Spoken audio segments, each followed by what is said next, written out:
Rompis Vincent Rompis diperiksa penyidik Mapolres Tangerang Selatan, Banten selama 8 jam. Vincent dipanggil pihak kepolisian terkait kasus perundungan yang melibatkan anaknya di SMA Binus School. Ia meminta maaf atas anaknya yang menyebabkan seorang siswa Binus School jadi korban perundungan. Vincent berharap kejadian ini bisa menjadi pelajaran berharga baik anaknya maupun dirinya.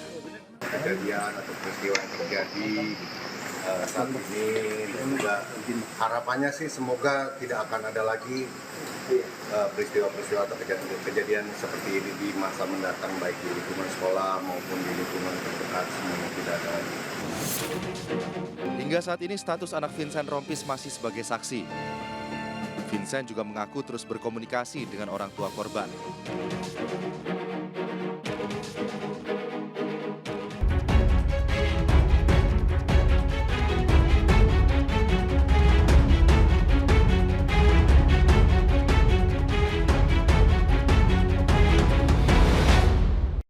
Anda masih bersama kami di One on One dan kita masih berdialog dengan Komisioner KPAI Aris Adi Leksono. Ya, kembali lagi Mas Aris, kalau bicara soal guru tadi yang sibuk dengan urusan administrasi, ini apakah memang kurikulum merdeka bahkan yang terbaru ini tidak memfasilitasi hal tersebut? Artinya guru fokus pada pendidikan anak dan bahkan juga bisa menolong mereka membangun nilai-nilai begitu.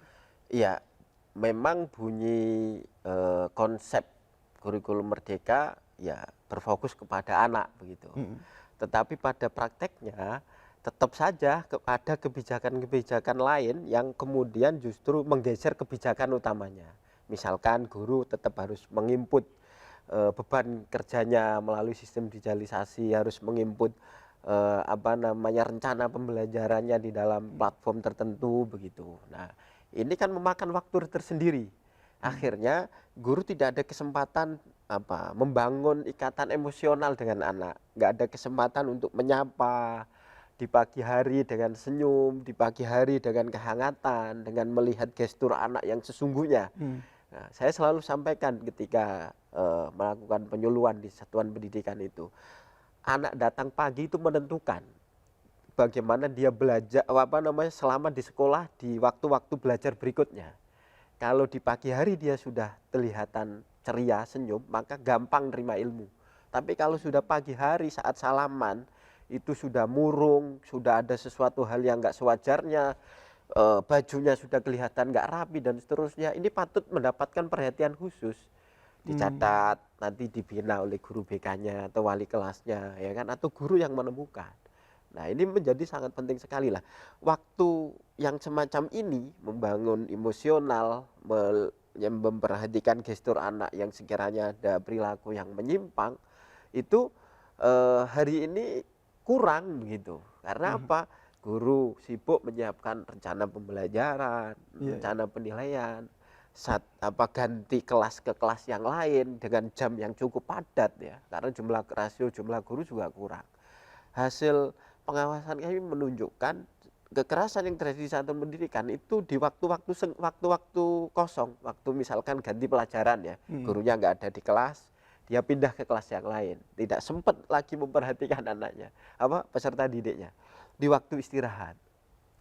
Bagaimana kemudian waktu istirahat karena sudah capek ngajar, ngajarnya banyak, dia istirahat ke ruang guru. Sementara anak bebas berinteraksi tanpa terkontrol. Ya, inilah sebenarnya menjadi bahan untuk bagaimana kemudian misalkan guru piket ya atau security ya, pihak keamanan intensif mengawasi di lorong-lorong dan seterusnya. Selain juga didukung perangkat digital misalkan CCTV ya dan seterusnya. Nah, ini menjadi penting sehingga anak di lingkungan sekolah akan merasa terawasi sehingga peluang-peluang ya, karena kan melakukan perbuatan menyimpang itu karena kadang bukan karena niat ya. Tapi ada peluang ya. Ada peluang, si lingkungannya mendukung untuk melakukan itu ya kan. Nah, sehingga terjadi kekerasan. Ya, kalau kita lihat demikian. Situasinya seperti itu ya. Jadi memang guru sendiri pun akhirnya overload begitu ya. Dan dia nggak bisa fokus pada. Ada kondisi yang ini patut serius disikapi oleh pemerintah. Rasio kan pembinaan sikap itu di sekolah banyak dibebankan pada guru BK. Nah, guru BK ini hari ini rasionya sudah nggak proporsional satu guru BK menangani 150 anak. Iya. Ya mungkin dulu ya orang tua sangat peduli kepada anak. Misalnya zaman saya, waduh kalau ada sedikit ini malah orang tua saya yang negur saya gitu. Iya. Lah kalau sekarang membina 150 anak oleh satu guru BK di rumah sudah kurang perhatian, di lingkungan nggak peduli, gimana? Di sekolah juga kurang Nah, karena gurunya cuma satu. Cuma satu. Nah, ini harus dirubah.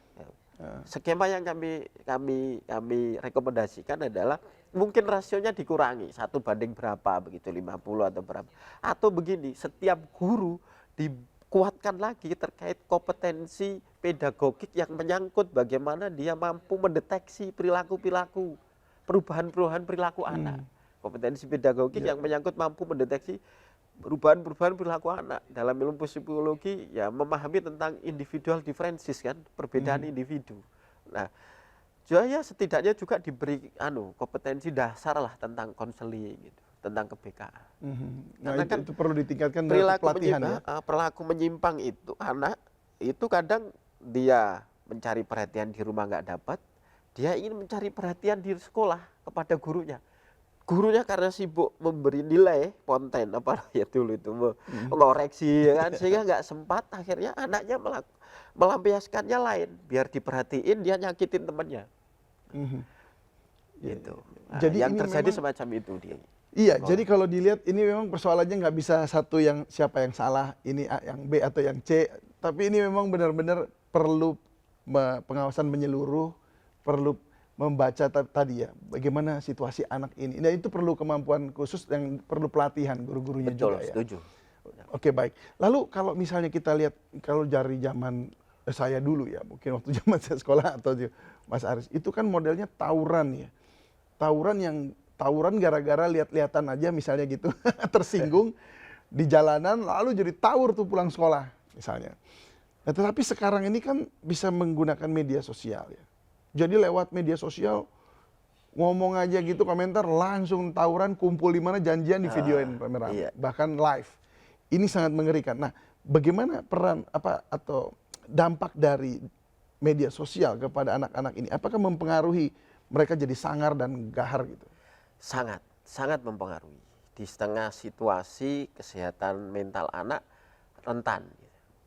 Di tengah situasi generasi Gen Z, di tengah situasi kita nyebutnya generasi strawberry ya, kelihatannya bagus tapi mentalnya lemah, gampang terpengaruh. Nah, salah satu faktor yang mempengaruhi ya media sosial itu sangat kuat pengaruhnya. Ya, kita bisa lihat kemarin kejadian tawuran di Pasar Rebo ya, jembatan Pasar Rebo. Ya, menurut orang tuanya anaknya baik-baik saja di rumah gitu. Ternyata janjiannya melalui media sosial. Dan kita bisa lihat KPAI beberapa bulan yang lalu ada pengaduan terkait anak mengakhiri diri di Banyuwangi kelas 5. Dia memilih itu karena awalnya merasa tidak mendapatkan perhatian dari siapapun, merasa sendiri, begitu merasa dikucilkan. Bagaimana sih caranya mengakhiri diri? Dia nyari searching di media sosial dan akhirnya memilih jalan semacam itu.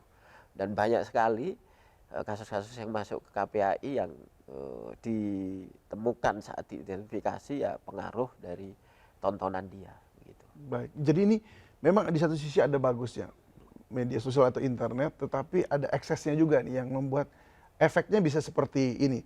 Lalu kalau kita tarik lagi ke belakang ini supaya kita tahu penyebab-penyebabnya ya. Apakah anak-anak ini memang boleh kemudian mengakses media sosial sejak bahkan atau internet sejak mereka di bawah umur 10 tahun kalau menurut rekomendasi KPAI? Jadi kan gini, perkembangan teknologi itu ya, perkembangan teknologi sebenarnya kan harus kita juga bisa adaptasi kan gitu. Zamannya internet ya, anak juga kemudian bisa adaptasi mengakses itu. Nah, sebenarnya yang penting adalah bagaimana kehadiran pemerintah untuk kemudian melakukan filterisasi, pembatasan. Mana konten yang bisa diakses anak seusia ini, mana konten yang layak diakses oleh ini dan seterusnya. Dan itu pemerintah harus hadir, memantau real time gitu. Terutama di media sosial perlu dikendalikan. Ini kan problemnya gitu. Orang tuanya punya handphone, anaknya yang akses, yang mainin. Jadi filternya nggak kena. Nah, saya kira disitulah yang lagi-lagi tadi membangun sistem perlindungan berbasis tripusat pendidikan. Itu lagi kembali. Nah, orang tua gitu. Beberapa waktu lalu kami juga mendapatkan aduan kasus anak SD ya, mohon maaf melakukan pelecehan seksual kepada temannya gitu. Anak SD kan menurut kita nggak rasional. Salah satu penyebabnya nonton film biru dari HP orang tuanya kan gitu. Dari HP orang tuanya. Lagi-lagi orang tua kan sekali lagi anak itu berperilaku bukan karena pilihannya sendiri kadang, bukan karena kesadarannya sendiri, tapi kadang pengaruh lingkungan, ya pengaruh orang tua dan pengaruh teman dan seterusnya, pengaruh media sosial. Lah semacam itu udah tahu anaknya nggak boleh lihat tontonan semacam itu, kenapa HP-nya ditaruh? Orang tuanya kan berarti yang harusnya bertanggung jawab. Nah dalam konteks ini terkait pengendalian media sosial sekali lagi kami ingin pemerintah betul-betul hadir, mampu memberikan filter soal itu. Dalam hal ini misalkan Kemenkominfo, kami sudah berkoordinasi dengan KPI, ternyata KPI hanya punya tusi terkait pengawasan penyiaran, ya. Menyangkut TV dan seterusnya. Yang media sosial tusinya ada di Kemenkominfo. Nah, kami lihat masih perlu dukungan regulasi, ya. Kemudian juga masih butuh. Bukannya kalau nggak salah dari DPR RI di Komisi 1 ya, pernah membicarakan juga soal itu. Sampai saat ini belum ya, di sedang ACC. proses. Termasuk kami juga diundang ya untuk memberikan masukan terkait revisi Undang-Undang ITE. Oh jadi dalam pembahasannya. Di dalamnya akan ada aturan menyangkut pengendalian media sosial. Tapi ini harus cepat, ini situasinya sudah sangat darurat media sosial kita yang berpengaruh negatif kepada anak-anak kita. Baik, Mas Aris, terima kasih banyak sudah Sama-sama, berbagi bersama kami di One on One. Dan semoga yang kali ini perjuangannya juga kemudian membuahkan hasil untuk kebaikan anak-anak ini juga ya, betul. Yang sedang bermasalah ini. Terutama memastikan bahwa hak anak ini tetap terpenuhi ya. Semuanya terlindungi. Baik, terima kasih dan selamat malam. Selamat malam. Ya, dan pemirsa, demikian One on One pada malam hari ini. Saya David Silahoy pamit undur diri. Sampai ketemu lagi di One on One selanjutnya. Selamat malam.